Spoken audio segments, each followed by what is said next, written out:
In an industry where interviewers often push their own agendas, many Hollywood stars refuse to play along, shutting down loaded questions from reporters.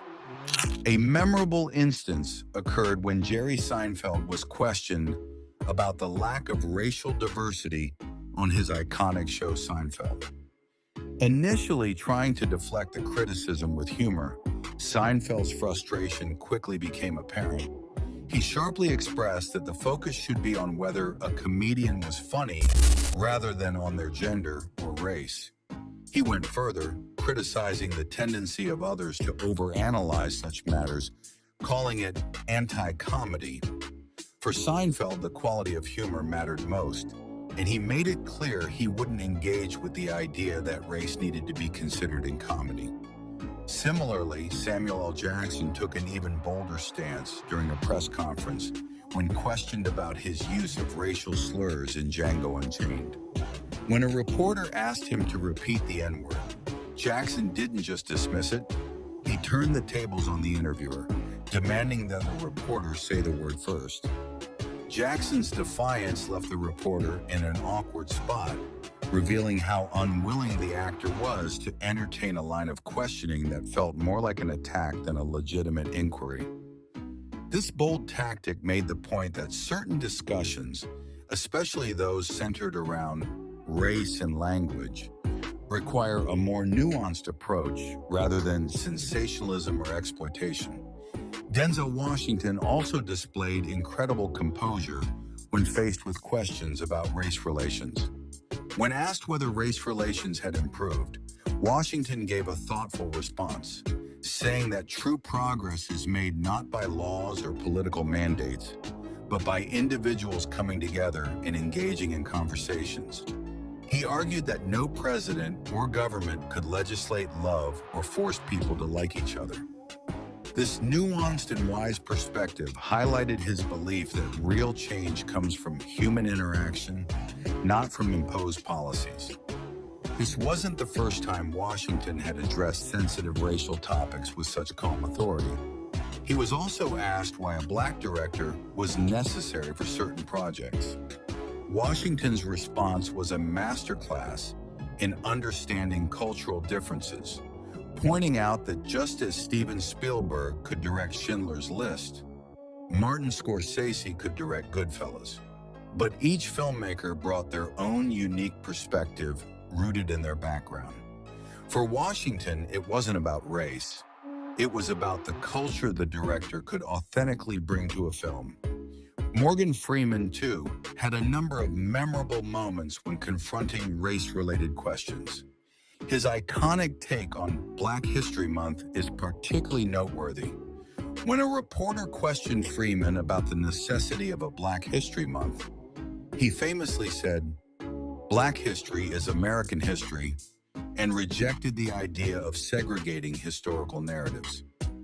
Freeman powerfully argued that focusing on race as a separate entity would only perpetuate division, suggesting that to truly eradicate racism, society must stop labeling each other by race altogether.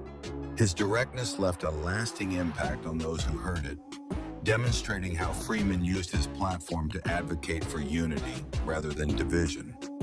On a different note, comedian Bill Burr took a more fiery approach to confronting loaded questions, particularly regarding whether women could be funny. Burr didn't mince words, launching into an impassioned critique of those who doubted women's ability to be funny. He not only defended women's humor, but also challenged the entire premise of the question, encouraging women to create their own shows and build their own platforms instead of waiting for validation from others. Burr's response was a powerful call to action, pushing back against an outdated and harmful narrative that had been perpetuated by some in the media. Matthew McConaughey took a more diplomatic approach when asked about his political future. In 2021, rumors swirled about McConaughey running for governor of Texas. During an interview, he was asked whether he could win in Texas if he were anti-gun. McConaughey's calm yet firm response made it clear he wasn't interested in playing political games. He refused to be boxed into a binary stance, instead suggesting that the question itself was an oversimplification of a complex issue. By refusing to play along with the reporter's narrative, McConaughey maintained control of the conversation and refused to let the media shape his stance. Rapper Lil Wayne, on the other hand, had a more controversial exchange when asked about race relations in the U.S. In a highly publicized Fox Sports interview, Wayne claimed that he had never experienced racism.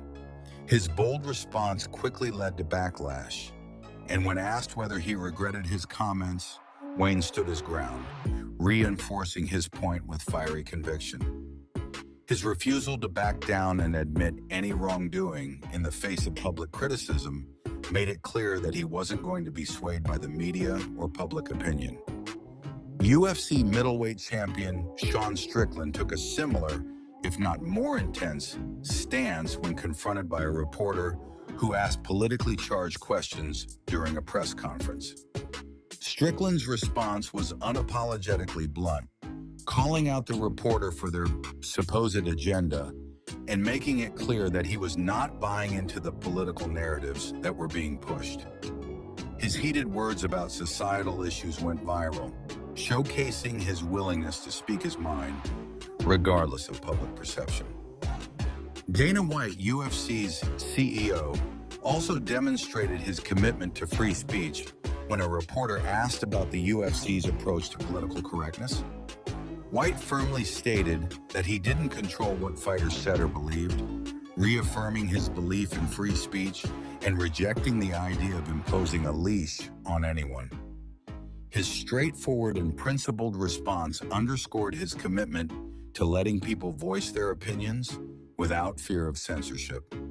Ronda Rousey, likewise, was quick to shut down questions about gender pay disparity in sports, particularly regarding UFC's female fighters. When asked if it was frustrating to be the highest paid fighter in the UFC amidst ongoing pay disputes in women's soccer, Rousey made a bold statement, explaining that pay should be based on how much money someone generates, not their gender. She further clarified that her high pay was directly tied to her ability to bring in the biggest numbers, and that her success in the sport was based on merit, not charity. Actor Kurt Russell also rejected political biases in interviews when he was asked about gun control laws in the context of terrorism. Russell pointed out that, as an entertainer, he disliked being used for political purposes, especially when discussing complex issues like terrorism. He made it clear that his views on gun control, like those of many Americans, were rooted in the historical significance of the Second Amendment, and that such topics should be approached with careful consideration rather than emotional political agendas. Tim Allen took a lighter approach when asked about political correctness in comedy, but his message was equally strong. He expressed his frustration with what he referred to as thought police, explaining that he wasn't concerned with political correctness, but instead with the intent behind his words. Allen made it clear that comedians should be free to express themselves without fear of being censored or misunderstood, calling out the growing trend of policing language and thought. Finally, Kanye West delivered one of his most infamous responses when asked whether he was afraid of